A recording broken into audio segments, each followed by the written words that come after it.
السلام علیکم ورحمۃ اللہ وبرکاتہ۔ میرے دوستوں ساتھی، امید کرتا ہوں کہ افطرات بخیر ہوں گے۔ اللہ رب العزت ہم سب کے علم و عمل میں، عمر میں، رزق کے حلال میں خوب خوب برکت عطا فرمائے۔ تمام مرحومین مومنین کی مغفرت فرمائے، ہم سب کے اہل و اقارب کی حفاظت فرمائے، جو ناحق جیلوں میں بند ہیں تمام علماء کی، عوام اہل سنت مسلمانوں کی رہائی کا سامان پیدا فرمائے۔ مدرسوں کی، مسجدوں کی، خانقاہوں کی، ہم سب کے گھروں کی اللہ تعالیٰ حفاظت فرمائے، بالخصوص ملک ہندوستان میں امن و امان قائم عطا فرمائے۔ مسئلہ مسائل کی کڑی میں میرے دوستوں ساتھیوں، آج 14ویں دن کا مسئلہ لے کے حاضر آیا ہوں۔ یہ مسئلہ ہے، یہ سوال ہے کہ کیا وجہ ہے کہ کثرت جلسہ اور جلوس کے باوجود لوگ عمل سے کوسوں دور ہیں اور کوئی عمل نہیں کر رہا ہے، حالانکہ جلسہ جلوس کی کثرت بڑھتی جا رہی ہے، مقرروں کی تعداد، شاعروں کی تعداد بڑھتی جا رہی ہے۔ یعنی یہ سوال ہوا ہے کہ جلسہ جلوس اور میلاد شریف اور علماء شعراء کا تعداد، پروگرام خوب زیادہ ہے، بڑھتا ہی جا رہا ہے، لیکن عوام میں عمل نہیں دکھائی دے رہا ہے۔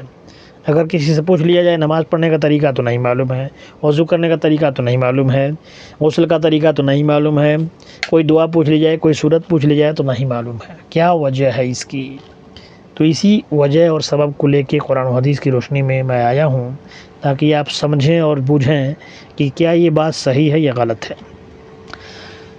کسی شاعر نے کہا ہے کہ صداقت ہو تو دل سینوں سے کھینچ آتے ہیں، حقیقت خود کو منوا لیتی ہے، منوائی نہیں جاتی۔ صداقت ہو تو دل سینے سے کھینچ آتے ہیں۔ اے وائز، یعنی دل میں سچائی ہے اور آپ کی زبان پہ سچائی ہے تو لوگ سنیں گے تو دل سے سنیں گے، اور اگر دل و زبان پہ سچائی نہیں ہے تو زبردستی کہنے سے کوئی سنتا نہیں ہے، یہ کہنے کا مطلب ہے۔ تو اس تعلق سے قرآن میں کیا حکم ہے؟ اللہ رب العزت جو فرماتا ہے قرآن پاک میں کہ سورہ نحل کی 125 نمبر کی آیت میں وہ ملاحظہ فرمائے، اعوذ باللہ من الشیطان الرجیم، بسم اللہ الرحمن الرحیم، ادعو الی سبیل ربک بالحکمہ والموعظۃ الحسنہ وجادلہم باللتی ہی احسن۔ ترجمہ ہے کہ اپنے رب کی راہ کی طرف بلاؤ۔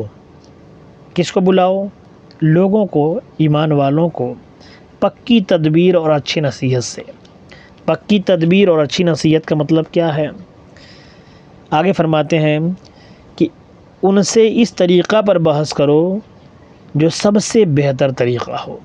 یعنی لوگوں کو جب بلاؤ اللہ کی راہ، اللہ کے راہ میں اور احکام شریعت کی طرف بلاؤ، لوگوں کو سمجھاؤ، تو پکی نصیحت اور اچھی تدبیر اور اچھی بحث کے ساتھ، اچھی باتوں کے ساتھ لوگوں کو بلاؤ اللہ کی راہ میں۔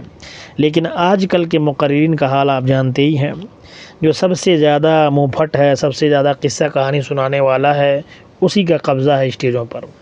جو سب سے زیادہ جاہل اور منہ پھٹ ہے وہی شاعر قبضہ کیا ہوا ہے اسٹیجوں پر۔ انہی کو لوگ سنتے ہیں، پسند کرتے ہیں، ہنستے ہیں، کھلکھلاتے ہیں۔ جلسہ اور جلوس اور میلاد یہ سب کھیل تماشا کا میدان بنا ہوا ہے، اور جاہلوں کا قبضہ ہے۔ باشرع باعمل عالم دین سامعین کے طور پہ بلائے جاتے ہیں، مہمان خصوصی کے طور پہ بلائے جاتے ہیں، رات بھر بیٹھے رہتے ہیں، ادب و احترام کے ساتھ 100-200 پکڑا دیا جاتا ہے، سلام کر کے حضرت جائیے، آپ کا کام خلاص ہو گیا۔ اور جاہل رات بھر وہاں بولتا ہے، چلاتا ہے، 3-3 گھنٹہ، 2-2 گھنٹہ، اس کی بات لوگ سن کے ہنستے ہیں، لوٹ پوٹ کرتے ہیں۔ بعد میں پوچھا جاتا ہے کیا سنا آپ نے، کیا سیکھا آپ نے، تو یاد ہی نہیں رہتا ہے کیا بتایا حضرت نے، وہ تو ہنسی میں اور مذاق میں ختم ہو گیا، بھول گئے۔ یہ ہمارے جلسوں کا حال ہو چکا ہے۔ یہ حالت اتنی گر گئی ہے جلسوں کی اور جلوس کی اور میلاد شریف کی کہ وہاں لڑائیاں بھی شروع ہو گئی ہیں۔ جاہل مقررین آپس میں لڑائی جھگڑا کر لیتے ہیں، مار کر لے رہے ہیں، شاعر آپس میں مار کر لے رہے ہیں، اور 2-4 قصے کہانی بس یاد کر کے رٹ کے بس پوری ہندوستان میں گھوم رہے ہیں، جلسہ جلوس کر رہے ہیں۔ تو ان کی نصیحت سے، ان کی تقریر سے کیا فائدہ ہوگا؟ آپ خود ہی سوچیں ذرا۔ اللہ کے نبی علیہ الصلوۃ والسلام کی حدیث پاک ہے، بخاری شریف جلد ثانی صفحہ نمبر 938 کی کتاب الدعوات سے، حضرت عبداللہ بن عباس رضی اللہ تعالیٰ عنہما سے روایت ہے، آپ فرماتے ہیں کہ لوگوں سے ہر ہفتے میں ایک بار حدیث بیان کرو۔ اللہ کے نبی نے فرمایا کہ لوگوں سے ہر ہفتے میں ایک بار حدیث بیان کرو۔ یعنی اب ہفتے کا مطلب کیا ہے؟ یعنی جمعہ کے دن حدیث بیان کرو، اگر زیادہ لوگ سننا چاہتے ہیں تو 2 مرتبہ بیان کر دو، یعنی کسی اور دن بھی اگر میلاد شریف وغیرہ کہیں رکھ دیں، کہیں بیٹھ جائیں سننے کی نیت سے تو وہاں سنا دو۔ اگر تیسری بار سننا چاہیں تو تیسری بار سنا دو، کہیں اور بیٹھ کے کہیں میلاد میں سنا دو، جلسے میں سنا دو، لیکن اس سے زیادہ نہیں۔ لیکن جلسے کی تعداد، میلاد کی تعداد بڑھتی جا رہی ہے، عمل کم ہوتا جا رہا ہے، لوگوں میں عمل دیکھنے کو نہیں مل رہا ہے۔ اس کی وجہ کیا ہے؟ آگے فرماتے ہیں کہ ایسا نہ ہو کہ اس قرآن کو تم لوگوں کے لیے اکتاہٹ کا سبب بنا دو، اس حدیث کو اکتاہٹ کا سبب بنا دو، اور فرماتے ہیں کہ تم لوگوں کو ایسا کرتے ہوئے نہ دیکھو کہ لوگوں اپنی تفریحی باتوں میں مشغول ہوں، یعنی اپنی ہنسی مذاق میں مشغول ہوں، اور تم اسی میں جا کے ان کی بات کاٹ کے حدیث و قرآن شروع کر دو۔ آگے فرماتے ہیں کہ وہ پریشان ہو جائیں، بلکہ خاموشی اختیار کرو۔ اگر وہاں کچھ دوسری بات چل رہی ہے تو تم وہاں خاموش ہو کے بیٹھو، سنو دھیان سے، اور جب لوگ تم سے وعظ و نصیحت کرنے کو کہیں، درخواست کریں اور سننے کے خواہش مند ہوں، تب اپنی وعظ و نصیحت شروع کرو، کیونکہ حدیث و قرآن کو بے اوقات مت بناؤ۔ میرے دوستو، اس ساتھیوں، یہی وجہ ہے کہ آپ حدیث و قرآن جو ہے جب سناتے ہیں، سنانے کا جو وقت ہوتا ہے اس وقت نہیں سناتے ہیں۔ 12 بجے کے بعد بڑھیا سے بڑھیا مقرر کو لاتے ہیں، 1 بجے کے بعد لاتے ہیں اسٹیجوں پر، جب سننے کا وقت نہیں ہوتا ہے، جب لوگوں نیند کے آغوش میں چلے جاتے ہیں، اتانے لگتے ہیں، اونگنے لگتے ہیں، گھبرا جاتے ہیں، اس وقت اچھے مقررین کو اور ہوشیار پڑھے لکھے باعمل عالموں کو اس وقت بیٹھاتے ہیں اسٹیج پہ آپ، اور جاہل منہ پھٹ شعراء اور مقررین کو پہلے موقع دیتے ہیں، جو اچھے وقت میں، جو ان کی بات سننے کے قابل نہیں ہوتی ہے، قصہ کہانی سب رہتی ہے۔ تو آپ اس روش کو آپ چھوڑیے، اس طریقے کو آپ چھوڑیے اور صحیح طریقہ اپنائیے۔ صحیح طریقہ کیا ہے؟ فرماتے ہیں کہ وعید قوم کی وہ پختہ خیالی نہ رہی، وعید قوم کی وہ پختہ خیالی نہ رہی، فلسفہ رہ گیا تلقین غزالی نہ رہی، فلسفہ رہ گیا تلقین غزالی نہ رہی۔ میرے دوستو، اس ساتھیوں، وہی آگے بتا رہے ہیں کہ واعظین اور مقررین کے لیے یہ دونوں روایتیں راہ ہدایت ہیں کہ وہ لمبی تقریریں بیان اور وعظ سے لوگوں میں اکتاہٹ پیدا نہ کریں۔ لمبی 2 3 گھنٹہ کی تقریر کر کے لوگوں کو گھبراہٹ اور اکتاہٹ میں مت مبتلا کریں۔ حد تو یہ ہے کہ اگر اتنی لمبی تقریر سننے کے بعد کوئی استنجا وغیرہ کرنے اٹھتا ہے تو منہ پھٹ مقرر فوراً ڈانٹ کے بیٹھا دیتا ہے، بیٹھو کہاں جا رہے ہو، شاعر فوراً ڈانٹ کے بیٹھا دیتے ہیں، بیٹھو کہاں جا رہے ہو، ابھی میری پوری نعت پورے اشعار سن کے جاؤ، کہاں جا رہے ہو بیچ میں چھوڑ کے۔ یہ حالت ہے جلسوں کی، یہ حالت ہے پروگرام کی۔ آگے فرماتے ہیں کہ اتنی لمبی تقریر نہ کرو کہ لوگوں کو اکتاہٹ میں ڈال دو، اور جب تک تم لوگوں کو سناتے ہو تب تک لوگ سنتے ہیں، اور جب زبردستی سنانا چاہتے ہو تو لوگ اکتاہٹ میں چلے جاتے ہیں۔ آگے فرماتے ہیں کہ اس وقت تک بیان کریں کہ مقررین زیادہ اگر ہوں، یعنی یہ کہنا چاہتے ہیں کہ اگر مقررین زیادہ ہیں تو اس بات کا بھی آپ خیال رکھیں کہ آپ کے بعد بھی بولنے والے موجود ہیں، آپ اپنی ہی تقریر لمبی کرتی ہوئی مت چلے جاؤ۔ اور اکثر ایسا ہوتا ہے، اکثر اسٹیجوں پر، میلاد شریف میں، جلسوں میں اکثر ایسا ہوتا ہے کہ سننے والوں کے ساتھ ساتھ اگر وہاں مقررین بیٹھے ہیں جن کا پوسٹر میں نام ہے، جلسے میں آئے ہیں وہ تقریر کرنے کے لیے، ان کے وقت کو بھی کچھ ایسے مقررین کھا جاتے ہیں، برباد کر دیتے ہیں وقت کو، اور سمجھتے ہیں کہ جو میں کہہ رہا ہوں، جو میں بول رہا ہوں وہی صحیح ہے، وہی 1 نمبر کا ہے، باقی جو بولیں گے وہ بیکار ہیں، سب بیٹھے ہیں یہاں پہ۔ یہی وجہ ہے کہ آپ کی بات میں، آپ کی زبان میں وہ تاثیر نہیں رہتی ہے۔ بغض و حسد اور کینہ کی وجہ سے آپ ایک دوسرے سے بغض و حسد رکھتے ہیں، کینہ رکھتے ہیں، شاعر شعراء سے کینہ رکھتے ہیں ایک دوسرے سے۔ تو یہی وجہ اور سبب ہے کہ ان بغض و حسد اور کینہ کے، حسد اور نحوست کی وجہ سے لوگوں میں عمل باقی نہیں رہ گیا ہے۔